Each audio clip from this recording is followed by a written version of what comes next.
नमस्कार साथियों, स्वागत है आप सभी का हमारे यूट्यूब चैनल हिंदी ज्ञान प्रकाश में। तो हिंदी ज्ञान प्रकाश में हम हिंदी साहित्य को पढ़ रहे हैं अभी। और हिंदी साहित्य के अंतर्गत हम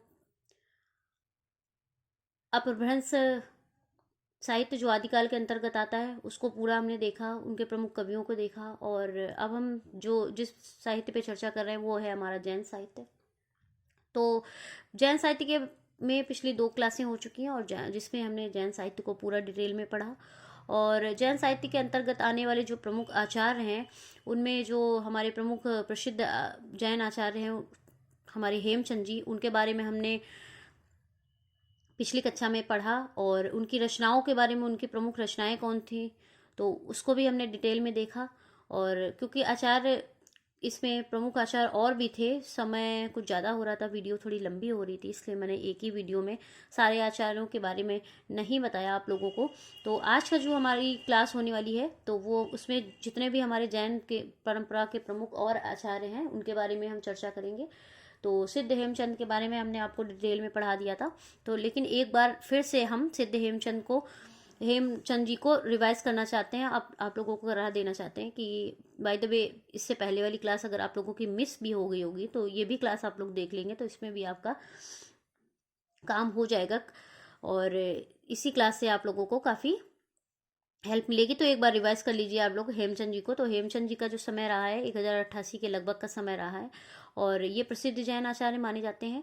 और गुजरात के राजा जयसिंह के भतीजे कुमारपाल के यहाँ इनका सम्मान था। और मैं अभी संक्षिप्त में आप लोगों को थोड़ा रिवाइज करवा रही हूँ। डिटेल में देखने के लिए आप लोग पिछली वीडियो देखिए, उसमें मैंने डिटेल में सारा कुछ सिद्ध हेमचंद जी के बारे में पढ़ा दिया है। इनकी रचना सिद्ध हेमचंद्र शब्दानुशासन, इसके बारे में बहुत डिटेल्स इसमें बताया गया है। इसमें मैं सिर्फ रिवाइज करा रही हूँ, तो आप लोग इसको एक बार रिवाइज कर लें। और ये प्राकृत के पारणी कहे जाते हैं। कौन कहे जाते हैं? जो हेमचंद जी हैं वो प्राकृत के पारणी भी कहे जाते हैं। ये मोस्ट इम्पॉर्टेंट पॉइंट है। और रचनाएं इनकी क्या क्या रही हैं, तो सिद्ध हेमचंद शब्दानुशासन, देसी नाममाला, कुमारपाल चरित, आज जो डिटेल में रचनाएं हैं तो हम इसको भी एक बार रिवाइज कर लेते हैं। सिद्ध हेमचंद शब्दानुशासन, ये जो इनकी रचना रही है तो इसके कितने भाग थे? इसके प्रमुख 5 भाग थे। और इसमें अध्याय कितने थे? तो 8 अध्याय थे। 5 भाग थे और 8 अध्याय थे। और प्रत्येक अध्याय 4-4 भागों में इनका विभक्त है। इसमें 8 इनकी रचना में, इनके ग्रंथ सिद्ध हेमचंद शब्दानुशासन में 5 भाग थे और 8 अध्याय थे और प्रत्येक अध्याय 4-4 भागों में विभक्त है। और अब सूत्रों की बात आती है तो इसमें सूत्र, इनकी इस रचना में कुल सूत्रों की संख्या क्या थी? तो इनकी इस रचना में कुल सूत्रों की जो संख्या थी वो 4685 थी, जिसमें कुछ सूत्र इनके संस्कृत में हुए और कुछ सूत्र प्राकृत में हुए। तो संस्कृत की संख्या कितनी थी? 3566 सूत्र इनके संस्कृत में थे और 1119 सूत्र इनके प्राकृत के थे। तो आप लोग इसको भी मेंशन कर ले। और इस ग्रंथ को सिद्ध हेम भी कहा जाता है। जैसे सिद्ध हेमचंद्र शब्दानुशासन, इसको शॉर्ट में एक नाम दिया गया है सिद्ध हेम। तो इस ग्रंथ को जहाँ पर सिद्ध हेम की बात आती है तो आप लोग समझ जाइए सिद्ध हेमचंद शब्दानुशासन और सिद्ध हेम, इसी ग्रंथ को सिद्ध हेम की संज्ञा भी दी गई है। तो किसके आग्रह पर इस ग्रंथ की रचना हुई थी? तो सिद्धराज। सिद्धराज कौन थे? अब ये देखिए, गुजरात के राजा जो जयसिंह थे इन्हीं का नाम सिद्धराज भी था। तो आप लोग ये ध्यान रखेंगे सिद्धराज कौन थे। तो सिद्धराज के आग्रह पर इस ग्रंथ की रचना की गई। और इनकी इस रचना में, ग्रंथ में किन किन भाषाओं का समावेश? तो संस्कृत, प्राकृत तथा अपभ्रंश का समावेश इस ग्रंथ में है। संस्कृत, प्राकृत, जिसमें आप लोगों ने सूत्रों से ही अनुमान लगा लिया होगा, संस्कृत प्राकृत भाषा तो है ही, उसके साथ ही साथ अपभ्रंश का भी समावेश इस ग्रंथ में है। अब नेक्स्ट जो इनकी रचना रही है देसी नाममाला, तो नाम से ही समझ जाइए आप लोग, देसी नाममाला, जिसमें देसी शब्दों का प्रयोग किया गया है। अर्थात यह ग्रंथ जो है देसी शब्दों का एक कोश ग्रंथ है, जिसमें देसी शब्दों का संग्रह है, एक तरह से आप ये समझ सकते हैं। तो इसमें कितने देसी शब्दों का संकलन किया गया है? तो 4000 शब्दों का संकलन, 4000 देसी शब्दों का इनकी इस रचना देसी नाममाला में 4000 देसी शब्दों का संकलन है। और इसको प्रकाशित करने का कार्य किसने करवाया? वुल्हर तथा पिशेल ने इसको प्रकाशित करवाया। किस सन में करवाया? 1880 में वुल्हर तथा पिशेल ने इसको प्रकाशित करवाया। अब जो इनकी नेक्स्ट रचना है कुमारपाल चरित, उसका समय क्या रहा है? तो उसका जो समय रहा है वो 1089 से लेकर के 1173 ईस्वी के लगभग का जो समय माना जाता है वो कुमारपाल चरित का समय है। और इसमें कुल कितने सर्ग हैं? इसमें 20 सर्ग रहे हैं और 20 सर्गों में कुछ सर्ग इसके संस्कृत के थे और कुछ सर्ग प्राकृत के। तो संस्कृत में कितने सर्ग थे? तो जो पहले के प्रथम 12 सर्ग थे वो इनके संस्कृत में थे, और जो अंतिम अर्थात बाद वाले जो 8 थे सर्ग वो प्राकृत के थे। तो प्रथम 12 सर्ग संस्कृत में, अंतिम 8 सर्ग प्राकृत में। तो कुल सर्ग की संख्या हो गई 20। वर्ण विषय क्या था?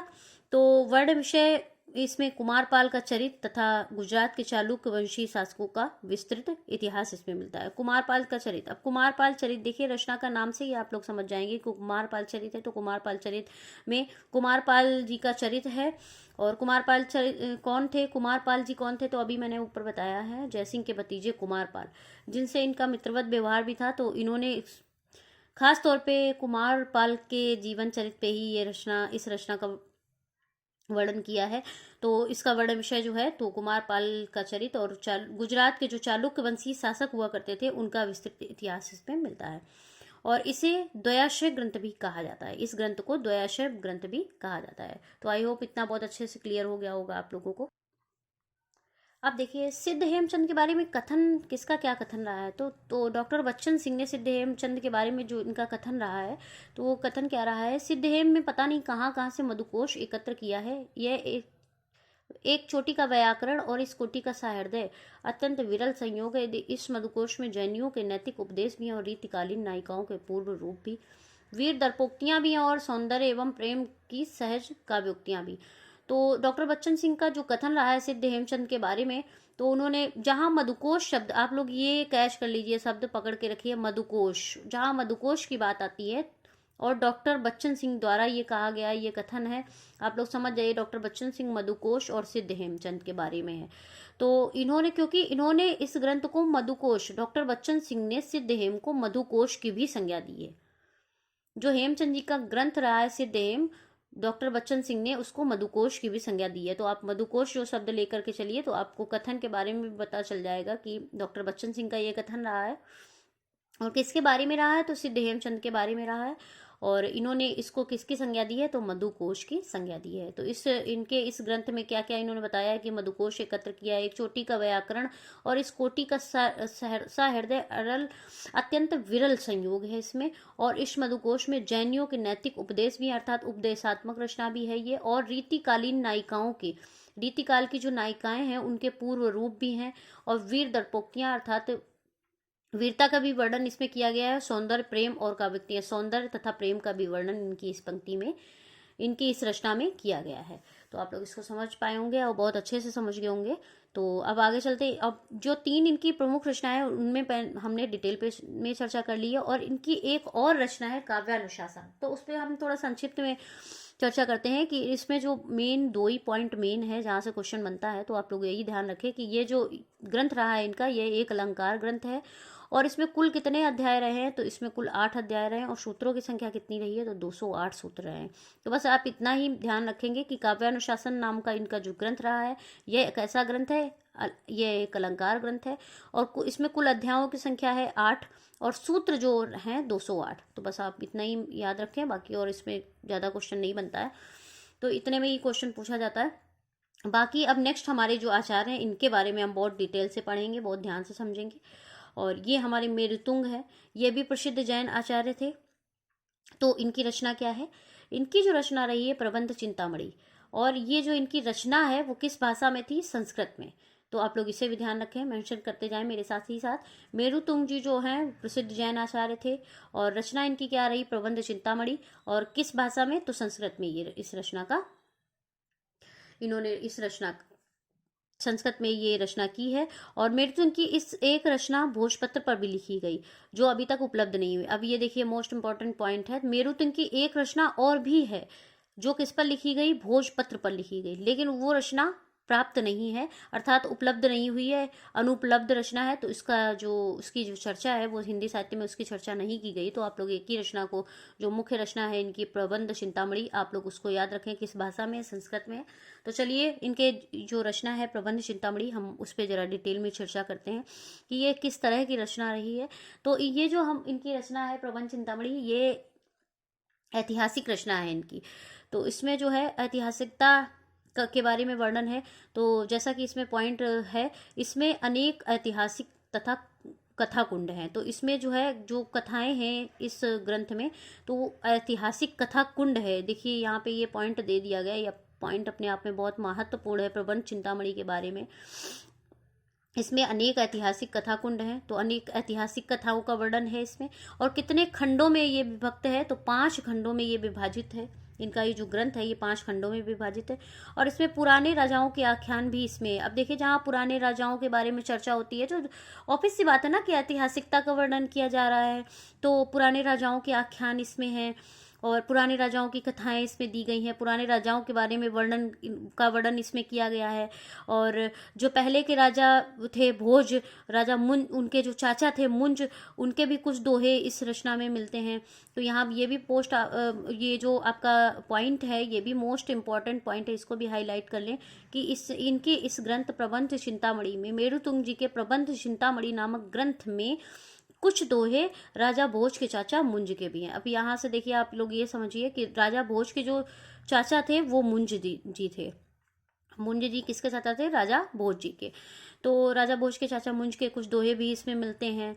और जो सिद्ध हेमराज, जयसिंह तथा कुमारपाल आदि के इतिवृत्त इस तरह से प्रस्तुत किए गए हैं कि उनके ऐतिहासिक पक्ष की रक्षा हो गई है। अर्थात इनके इस ग्रंथ में कुमारपाल, जो मैंने अभी बताया जयसिंह के भतीजे कुमारपाल, तो जयसिंह जी का वर्णन और कुमारपाल उनके भतीजे का वर्णन इसमें इस तरह से प्रस्तुत किया गया है कि इसमें ऐतिहासिकता का जो पूरा वर्णन, एक तरीके से आप कह सकते हैं कि उसमें जो है ऐतिहासिकता का वर्णन इस तरह से इनके ग्रंथ में किया गया है कि आपको इतिहास को समझने में बिल्कुल भी कठिनाई ना आए। तो इस तरह का जो इसमें वर्णन किया गया है कुमारपाल जी के बारे में और जयसिंह जी के बारे में। तो जैसे आपको इस रचना को पढ़ेंगे तो पहले जो कुमारपाल हुआ करते थे, जयसिंह कौन थे और किस, तो वो सब आप लोग समझ जाएंगे। तो इनकी इस रचना में ऐतिहासिक पक्ष की रक्षा हो गई है।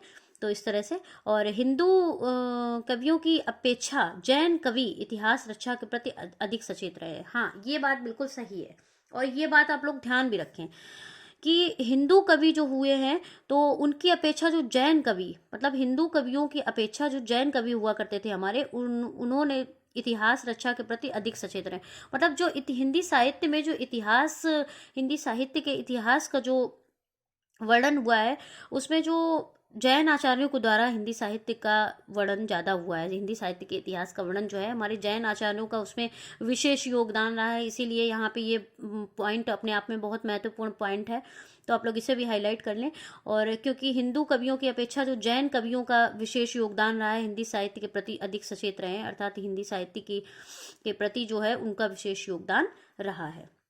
और ये कथन किसका है? तो ये कथन जो रहा है हमारे चंद्रधर शर्मा गुलेरी जी का कथन है। तो आप लोग इसे जरूर ध्यान रखें, ये कथन भी बहुत मोस्ट इम्पॉर्टेंट कथन है। और अब जो हमारे नेक्स्ट कवि आचार्य हैं, जैन आचार्य प्रमुख, तो वो हैं सोमप्रभ सूरी। और ये भी प्रसिद्ध जैन आचार्य रहे हैं अपने आप में। मतलब हिंदी साहित्य में जो भी जैन आचार्य रहे हैं वो प्रसिद्ध ही जैन आचार्य रहे हैं। और इनकी जो रचना है कुमारपाल प्रतिबोध, जिसका समय रहा है 1184 ईस्वी। सोमप्रभा सूरी जी की प्रसिद्ध जैन आचार्य थे और उनकी रचना क्या थी? कुमारपाल प्रतिबोध, और जिसका समय क्या रहा है? 1184 ईस्वी। ये जो इनकी रचना रही है तो ये किस गद्य तथा पद्य दोनों में रचित ये रचना है। अर्थात इसमें गद्य का भी वर्णन है इस रचना में, गद्य है, गद्य में भी ये रचना की गई और पद्य में भी। तो गद्य पद्य तो आप लोग समझते ही होंगे, कविताएं जिसमें होती हैं, दोहे और ये सब पद्य में आते हैं। और गद्य में जैसा कि आप पैराग्राफ में पढ़ते हैं वो सब गद्य तथा पद्य में रचित संस्कृत में इनकी जो है संस्कृत एवं प्राकृत की ये रचना मानी जाती है। और इसमें इनकी इस रचना में समय समय पर हेमचंद्र जी के द्वारा कुमारपाल जी को दिए गए उपदेश की कथाएं भी हैं। अच्छा, अब ये देखिए हेमचंद जी और कुमारपाल, जैसे मैंने बताया अभी, जो हेमचंद जी का जो ग्रंथ है कुमारपाल चरित, एक उन्होंने रचना इनकी रही है हेमचंद जी की। तो इसमें जो हेमचंद जी जो कुमारपाल जी को उपदेश दिया करते थे उन कथाओं का भी वर्णन इसमें इनके इस ग्रंथ में मिलता है। और संस्कृत के श्लोक और अपभ्रंश के दोहे भी इसमें आते हैं, संस्कृत के श्लोक भी हैं और अपभ्रंश के दोहे भी इनकी इस रचना में मिलते हैं। और जैसा कि शुक्ल जी, हमारे आचार्य रामचंद्र शुक्ल जी क्या कहते हैं इस रचना के बारे में, कि अपभ्रंश के पद्यों में कुछ सोम प्रभा की कुछ पद और कवि सिद्धपाल के कुछ बनाए हुए हैं। मतलब इनकी इस रचना में कुछ पद अपभ्रंश के पद्यों सोम प्रभा के हैं और कुछ पद जो हैं सिद्धपाल के बनाए हुए हैं। यह कथन किसका रहा है? आचार्य शुक्ल जी का। किसके बारे में रहा है? तो इनकी इस रचना के बारे में रहा है। तो आप लोग ध्यान रखेंगे बहुत अच्छे से। और इसको, इनकी एक विशेष पंक्ति इस रचना की रही, इस पंक्ति को हम जरूर देखेंगे और इसका शाब्दिक अर्थ क्या है हम उसको भी बहुत ध्यान से समझेंगे। तो आइए चलते हैं, देखते हैं इनकी पंक्ति क्या रही है। इस रचना की जो विशेष पंक्ति, आप लोग इसको मेंशन जरूर कर लें क्योंकि ये पंक्ति अपने आप में मोस्ट इंपॉर्टेंट है और यहाँ से प्रश्न जरूर बनता है। तो आप लोग उसको देखें कि क्या पंक्ति रही है। रावण जायो जी दियई दहमुक एक शरीर, चितवई तैयई जड़री कवड़ पियावो खीर। अब देखिए, रावण जायो जी दियई दहमुक एक शरीर, इसका शाब्दिक अर्थ क्या हुआ कि इनकी जो माता है, रावण की माता थी, वो क्या कहती हैं कि रावण ने जब जन्म लिया तो दहमुक एक शरीर, मतलब शरीर तो एक था लेकिन उनके जो मुख थे वो 10 थे। रावण ने जब जन्म लिया, उनकी माता जी कहती हैं कि रावण ने जब जन्म लिया तो उनका शरीर तो एक था लेकिन जो मुख थे रावण के वो 10 थे, जैसा कि आप लोग जानते हैं। और चितवई तैयई जड़ड़ी कवड़ पियावो खीर, तो उनकी माँ ये सोचती हैं, उनकी माँ ने देख करके सोचा कि इनका शरीर तो एक है, मुख 10 है, तो मैं इन्हें किस मुख में दूध पिलाऊं, कवड़ पियावो खीर, और मैं इन्हें किस मुख में दूध पिलाऊं। तो ये जो शाब्दिक अर्थ है ये भी मैंने यहाँ पे मेंशन करके रखा हुआ है, तो आप लोग भी मेंशन कर ले। रावण ने जब जन्म लिया तो उनके 10 मुख और एक शरीर था और उनकी माँ ने उनको देख करके सोचा कि मैं किस मुख में इनको दूध पिलाऊं। तो ये इनकी प्रसिद्ध पंक्ति है, आप लोग इसे मेंशन कर लें। और नेक्स्ट जो हमारे आचार्य रहे प्रसिद्ध जैन आचार्य, वो देवसेन जी हैं। अच्छा देखिए, देवसेन जी जो हैं तो हिंदी की प्रथम रचना मानी जाती है देवसेन कवि की, आचार्य जी की। और कौन सी रचना है? वो श्रावकाचार्य, ये हिंदी की प्रथम रचना भी मानी जाती। तो आप लोग इससे जरूर मेंशन कर लें कि हिंदी की प्रथम रचना श्रावकाचार्य किसके द्वारा लिखी गई है? देवसेन। और तो देवसेन जो थे उन पे हम चर्चा करते हैं। ये जैन आचार्य थे और कवि के साथ साथ एक चिंतक भी हुआ करते थे, हिंदी साहित्य के चिंतक भी थे ये जैन आचार्य के साथ साथ, ये एक चिंतक भी थे। और इनकी जो रचनाएं रही हैं श्रावकाचार्य, दुब्बशाहन, तो हिंदी की जो इनकी प्रथम रचना रही है श्रावकाचार्य, आप लोग इसे हाईलाइट कर लें और ध्यान रखें कि ये हिंदी की प्रथम रचना रही है इनकी। और दुब्बशाहन पयाश अपभ्रंश, जो कि अपभ्रंश में थी। तो हिंदी में 2 रचनाएं इनकी और रही हैं, लघुनय चक्र तथा दर्शनसार। तो अब इनकी जो रचनाएं, यहाँ प्रश्न यहाँ से जो मेन है इनकी श्रावकाचार्य, लेकिन और रचनाओं का आप नाम मेंशन कर सकते हैं। तो यहाँ से प्रश्न बन सकता है कि अन्य रचनाएं और कौन कौन सी थी। तो दुब्बशाहन पयास जो कि अपभ्रंश में थी, और हिंदी में इनकी 2 और रचनाएं थी। तो ये तो अपभ्रंश में हो गई दोनों रचनाएं, श्रावकाचार्य दुब्बशाहन जो ये अपभ्रंश में थी और हिंदी में 2 और रचनाएं थी। तो ये श्रावकाचार्य हिंदी में, इसके अलावा 2 और रचनाएं हिंदी में मिलती हैं, लघुनय चक्र तथा दर्शनसार। ये काव्य सीमा में नहीं आती हैं, तो इन पे चर्चा हम नहीं करेंगे, इनका सिर्फ नाम ही याद रखेंगे। तो प्रश्न अगर आएगा तो यहीं से बनेगा, तो आप लोग इसका नाम सिर्फ याद रखें, बाकी और ज़्यादा कुछ नहीं। इनके शिष्य जो थे माइल्य धवल ने बृहत नय चक्र की रचना की थी। तो इनके जो शिष्य थे, आप लोग याद रखें, इनके जो देवसेन के शिष्य थे माहिल्य धवल, आप लोग नाम रखेंगे, थोड़ा याद रखेंगे, डिफिकल्ट नाम है लेकिन मेंशन कर लेंगे, 1-2 बार रिवाइज करेंगे तो आपको याद हो जाएगा। बहुत मुश्किल है लेकिन नामुमकिन नहीं है। बृहत नय चक्र की रचना की। और इनके, आप देखिए, इनका जो मेन जो इनकी रचना रही है, मुख्य जो रचना रही है श्रावकाचार्य, हम उस पर थोड़ा सा डिटेल में चर्चा करेंगे। तो प्रश्न यहीं से बनता है, श्रावकाचार्य इनके मुख्य रचना रही, जिसका जो समय क्या रहा है, 933 ईस्वी का इसका समय रहा है श्रावकाचार्य का।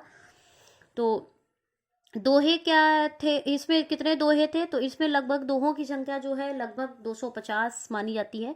और इस रचना में क्या है, श्रावक धर्म का प्रतिपादन किया गया है। तो ये मेन पॉइंट है अपने आप में, तो आप लोग इसे मेंशन कर ले कि इनकी इस रचना में श्रावक धर्म का प्रतिपादन किया गया है। और इसमें दोहों की संख्या कितनी रही है? 250 रही है।